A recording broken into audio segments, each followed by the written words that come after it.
Hello students, knowledge booster with অনুপের নতুন একটি এপিসোডে তোমাদের আজকে আবার স্বাগত জানাচ্ছি। দেখো, বেশ কিছুদিন মাঝে ড্রপ দিয়েই আমি হয়তো এপিসোডটা শুরু করলাম, কিন্তু এর পিছনে হয়তো কিছু কারণও ছিল। যারা মাধ্যমিকে খুব ভালো রেজাল্ট করেছো বা যারা পাস করেছো প্রত্যেককেই আমার আন্তরিক শুভেচ্ছা জানাচ্ছি। এর সাথে সাথে এই মাধ্যমিকের রেজাল্টের জন্যই কিছুটা অপেক্ষা করছিলাম, যার দরুনই আমার একটু দেরি হলো নেক্সট এপিসোডটা আসতে। আজকের এপিসোডে মুখ্য বিষয়টা যেটা বলতে চাচ্ছি, দেখো মাধ্যমিকে আমরা কটা সাবজেক্ট দিই? 7টা সাবজেক্ট দিই। এইবার এই 7টা সাবজেক্টের পর্যালোচনা করলে দেখা যাচ্ছে এবারের মাধ্যমিকে আমাদের দুটো সাবজেক্টে মেনলি ছাত্রছাত্রীরা তুলনামূলক রেজাল্ট খারাপ করেছে। সবচেয়ে বেশি যেটা করেছে সেটা হচ্ছে ফিজিক্যাল সায়েন্স এবং তারপরেই অঙ্কের সায়েন্স। এবার প্রশ্ন হচ্ছে, কেন এই দুটো সাবজেক্টে বেশি করে তারা ফলাফল খারাপ করছে? তো আজকে মেনলি আমি ফিজিক্যাল সায়েন্স সাবজেক্টটা নিয়ে তোমাদেরকে বলছি যে ফিজিক্যাল সায়েন্সটা কিভাবে পড়লে পারে বা কি করলে পারে তোমাদের কাছে আরও অনেক গ্রহণযোগ্য হয়ে উঠবে এবং তোমরা অনেক বেশি মনে রাখতে পারবে। দেখো, ফিজিক্যাল সায়েন্স মাধ্যমিকের এটা বলতে কোনো বাধা রাখে না, 7টা সাবজেক্টের মধ্যে সবচেয়ে কঠিনতম সাবজেক্ট 7টার মধ্যে। এইবার যারা অদূর ভবিষ্যতে সায়েন্স নিয়ে পড়বে না তাদের হয়তো একটু কম পড়লেও চলবে, কিন্তু যারা সায়েন্স নিয়ে পড়তে চায় বা অন্য কোনো বৃত্তিমূলক পেশাতে যেতে চায় তাদের কিন্তু এই ফিজিক্যাল সায়েন্সটার উপর গুরুত্ব মারাত্মকতম বেশি। যেমন যারা নিট দেবে তাদের ক্ষেত্রে কি করতে হচ্ছে, টোটাল মার্কসের 50% ফিজিক্যাল সায়েন্সের উপর বসে। কেননা 11-এ গেলে এই ফিজিক্যাল সায়েন্সটাই ফিজিক্স এবং কেমিস্ট্রি দুটো পার্টে বিভক্ত হয়ে যাচ্ছে। তাহলে তোমাদের কি করতে হবে, কিভাবে পড়লে এই যে সূচনাটা, অর্থাৎ ভবিষ্যতে তোমরা যেটা হতে চাও সেটার সূচনাটা তোমাদের এই মাধ্যমিক স্তর থেকেই করতে হবে। এবং সেটা যদি করতে হয়, আমার বক্তব্য 7 থেকেই স্টার্ট করা উচিত, যদি কারো মিস হয় 8। এবং তারপরে কিন্তু খুব কঠিনতম ব্যাপার হয়ে দাঁড়াবে। কেননা সায়েন্স সম্পর্কে নিজের মনের মধ্যে একটা ধারণা না আনলে এবং সায়েন্সটা না বুঝলে কোনোভাবে যদি আমি প্রচুর নাম্বার পেয়ে গেলাম তাহলেই আমি সায়েন্স নিয়ে নিলাম, এই ধারণা থেকে কিন্তু বেরিয়ে আসতে হবে। সায়েন্স পড়লে সায়েন্সকে ভালোবাসতে হবে, সায়েন্সকে বুঝতে হবে, তবেই সায়েন্স পড়াটা উচিত। এইবার বলছি ফিজিক্যাল সায়েন্স আমরা কিভাবে করব। দেখো, ফিজিক্যাল সায়েন্স যেটা ক্লাস 10-এ 9-এ পড়ানো হয় সেটাকে আমরা 3টে ভাগে ভাগ করতে পারি। কি কি? Number 1 general physics, number 2 physics, number 3 chemistry. এবার জেনারেল ফিজিক্সটা কি? দেখো, ফিজিক্যাল সায়েন্সের বেশ কিছু জায়গা আছে যে জায়গাগুলো ভবিষ্যতে তোমরা যখন পড়বে তখন বুঝতে পারবে এই পার্টগুলো ফিজিক্সের মধ্যেও আসছে, কেমিস্ট্রির মধ্যেও আসছে। যেমন উদাহরণস্বরূপ আমি ক্লাস 10-এর 2-1টা চ্যাপ্টারের উদাহরণ দিচ্ছি। প্রথম চ্যাপ্টারটা যেটা ফিজিক্যাল সায়েন্সের ক্ষেত্রে আমাদের প্রথম যে চ্যাপ্টারটা আছে সেই চ্যাপ্টারটা, সেইটা কি চ্যাপ্টার ছিল আমাদের মধ্যে? প্রথম চ্যাপ্টারটা আমাদের কি ছিল? তোমরা যদি দেখো, প্রথম চ্যাপ্টারটার নামটা বলছি, এটা ভৌত বিজ্ঞান পরিবেশ। এইখানটায় প্রথম চ্যাপ্টার পরিবেশের জন্য ভাবনা ছিল। এইটা তুমি ফিজিক্যাল সায়েন্সের ফিজিক্সের মধ্যেও পাবা, কেমিস্ট্রির মধ্যেও পাবা। আবার তেজস্ক্রিয়তার যে চ্যাপ্টারটা আছে এটা ভবিষ্যৎকালে তোমরা ফিজিক্সের মধ্যেও পাবে, কেমিস্ট্রির মধ্যেও পাবে। সুতরাং এইটাকে আমি রাখছি জেনারেল ফিজিক্সের মধ্যে বা ফিজিক্যাল সায়েন্সের মধ্যে। তাই এইটা দেখবে, তোমরা লক্ষ্য করলে একটা জিনিস দেখতে পাবে যে এই সাবজেক্টগুলোকে যদি তোমরা মোটামুটিভাবে মোটামুটি বলবো না, তোমরা একটু বুঝে নাও এবং নিজেরা নোট করে নাও, তাহলে পড়লে পারেই যথেষ্ট। খুব বেশি ডিপে না ঢুকেও এটার থেকে পুরো মার্কসটা কিন্তু তোমরা পেতেই পারো এই সাবজেক্টগুলোর ক্ষেত্রে। অর্থাৎ এই দুটো, এই যে জেনারেল ফিজিক্স, এখানে তুলনামূলকভাবে অঙ্কের পরিমাণটা অনেক কম। নেক্সট আসছে ফিজিক্স। এর ফিজিক্সে কি করব?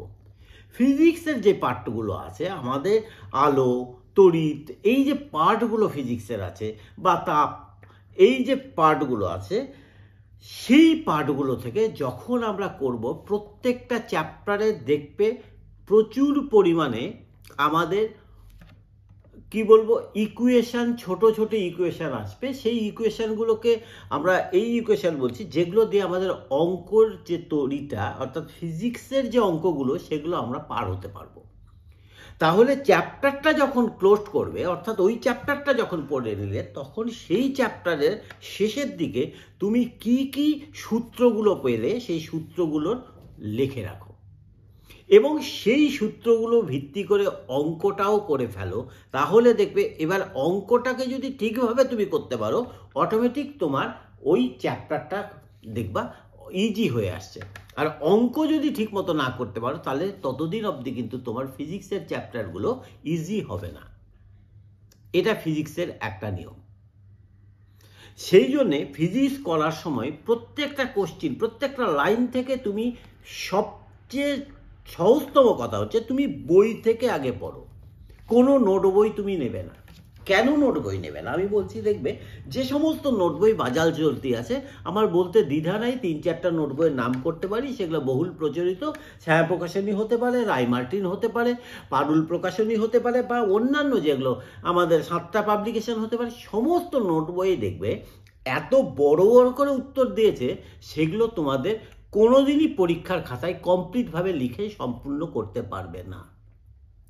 এখনকার নিয়ম হচ্ছে টু দ্য পয়েন্ট লেখা, সেই টু দ্য পয়েন্ট কোনো নোট বই সেইভাবে নেই, 1 নাম্বার। দ্বিতীয়ত একই কোশ্চিনকে 4বার রিপ্লেস করেছে, ফলত তোমার পড়ার যে পরিধিটা সেটা 4 গুণ বেড়ে যায় নোট বইটা দেখলে। নোট বই দেখবো লাস্টে, অর্থাৎ আমার প্রথম যেটা করতে হবে আমার বই থেকে আগে লাইন বাই লাইন পড়তে হবে এবং প্রত্যেকটা লাইন বাই লাইন করে আমার মনে যেখান থেকে যে কোশ্চিনটা আসছে স্যার সামনে বসে থাকলে পারে স্যারের কাছ থেকে শুনে নেব, শুনে নিয়ে সেই কোশ্চিনগুলোর উত্তর নিজে করো, স্যারের দেওয়া নোট ফলো করবে না। কেননা স্যারের দেওয়া যে নোটটা হচ্ছে সেটা স্যারের কথা, সুতরাং সেটা তোমার বক্তব্য কিন্তু না।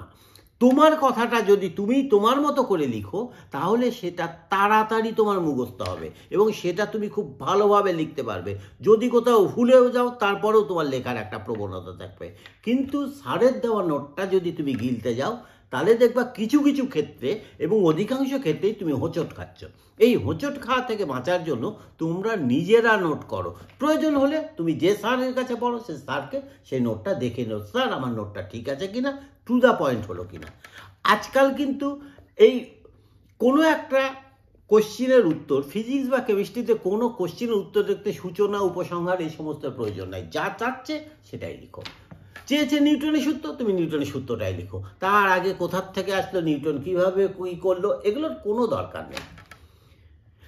আর বললাম যখন বইটা কমপ্লিট হলো অর্থাৎ ওই চ্যাপ্টারটা যখন কমপ্লিট হলো তুমি তখন সূত্রগুলো লিখে রাখো, অঙ্কের সূত্র যেগুলো দিয়ে অঙ্ক করব। এবার অঙ্কটা আবারও বলছি, যদি ফিজিক্সের ক্ষেত্রে ফিজিক্স ভালোভাবে বুঝতে চাও অঙ্কগুলোকে ভালোভাবে করলে তবেই ওই চ্যাপ্টারটা তোমার কমপ্লিট হবে। নেক্সট আসছি আমি কেমিস্ট্রির পার্টে। কেমিস্ট্রিতে আমাদের একটা জিনিস যেটা আমার নিজস্ব অভিজ্ঞতা দিয়ে বলছে, ছাত্ররা বেশিরভাগ হোঁচট খায়, অনেকেই অনেক সংকেতই বোঝে না। তারপরে কি হয়, সংকেত বোঝে না, বিভিন্ন যৌগের সংকেতগুলো মনে রাখতে হবে, মৌলের নামগুলো মনে রাখতে হবে এবং সর্বোপরি যেটা করতে হবে রিয়াকশানগুলো মনে রাখতে হবে। এই রিয়াকশান লেখা, সংকেত মনে রাখা, এটার বারবার লিখে লিখে প্র্যাকটিস করতে হবে। আমরা যখন যে চ্যাপ্টারটা করলাম সে ধাতুর ধর্ম হতে পারে, তাহলে পরে ধাতুর ধর্ম যখন করব ধাতুর আকরিকের মধ্যে কি আছে কি নেই, এটার সংকেত কি হতে পারে, এর মধ্যে কি কি আছে, এই যদি আমি সংকেতগুলো লিখতে পারি তাহলে একটা জিনিস হবে কি ওই সংকেত থেকেই বলে দিবে ওরে বাবা এর মধ্যে তো সিএ আছে তাহলে তো এটা ক্যালসিয়ামের আকরিক, এর মধ্যে তো জেডেন আছে তাহলে এটা জিঙ্কের আকরিক হতে পারে বা জিঙ্কের খনিজ হতে পারে। আমরা এই চিন্তাধারাগুলো করতে পারবো। আর প্রত্যেকটার ক্ষেত্রে কি করতে হবে, রিয়াকশানগুলো বারবার বারবার নিজের থেকে প্র্যাকটিস করতে হবে এবং প্র্যাকটিস করতে গেলে দেখবে প্রত্যেকটা রিয়াকশানের মধ্যে তুমি নিজের থেকেই রিয়াকশানগুলো তৈরি করতে পারছো। কারণ বেশিরভাগ যে বিক্রিয়াগুলি আছে সেই বিক্রিয়াগুলোর মধ্যে প্রতিস্থাপন বিক্রিয়ায় আমাদের ক্লাস 9 এবং 10-এ অনেক বেশি থাকে। তাই রিয়াকশানগুলোর মধ্যে যদি একটা সামঞ্জস্য তুমি লক্ষ্য করতে পারো, তাহলে দেখবে কিছুদিন পর তোমাদের এই যে ভীতি কেমিস্ট্রি সম্পর্কে, সেই কেমিস্ট্রি সম্পর্কে ভীতিটা দূর হয়ে যাবে। এবং ওই একই কথা বলবো যে কেমিস্ট্রির ক্ষেত্রেও বইটাকে আগে কমপ্লিট করো, বই থেকে যত রকম কোশ্চেন হতে পারে, যেহেতু এখন বইয়ের ক্ষেত্রে বলে দেওয়া আছে যে এত পাতার মধ্যে কমপ্লিট করতে হবে, সেই জন্য বইয়ের পেছন দিকে দেখবে প্রশ্নোত্তরের যে জায়গাটা, প্রশ্নমালার যে জায়গাটা, সেই জায়গাটা খুবই কম, অর্থাৎ প্রশ্ন তেমন একটা দেওয়া থাকে না। কিন্তু আমাদের যারা জানতে চায়, যারা পড়তে চায়, যারা ভালো নাম্বার পেতে চায়, তাদের কিন্তু আরও বেশি প্রশ্ন পড়তে হবে। তার জন্য তোমরা বিভিন্ন নোট বইগুলোর থেকে কোশ্চিন নিতে পারো, তাতে কোনো আপত্তি নেই। কিন্তু কোশ্চিনের উত্তরটা তুমি ওই নোট বই থেকে না লিখে টেক্সট বই থেকেই লিখো এবং তুমি তোমার ভাষাতে লেখার চেষ্টা করো।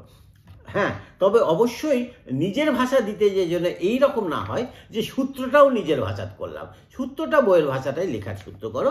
তা বাদ দিয়ে অন্যান্য যেগুলো আছে, যে কোশ্চিনগুলোর উত্তর দিচ্ছ, একটু নিজের ভাষা ইউজ করো, কোনো অসুবিধা নেই। স্যার ঠিক বুঝে নেবেন এবং তোমরাও তাহলে পারে দেখবে তোমাদের মতো ঠিক মতো রিপ্লেস করতে পারবে।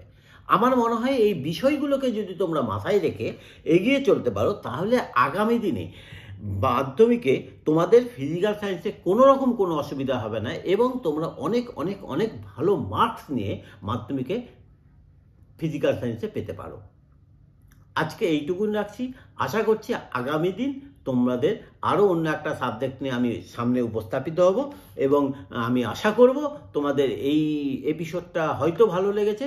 তোমাদের যদি মনে হয় খুব ভালো লেগেছে, তাহলে এইটাকে একটু সাবস্ক্রাইব করে নেবে আমার চ্যানেলটাকে, যাতে আমি বুঝতে পারবো যে হ্যাঁ, আগামী দিনে আমি আরও ভালো কোনো এপিসোড যাতে তোমাদেরকে উপহার দিতে পারি।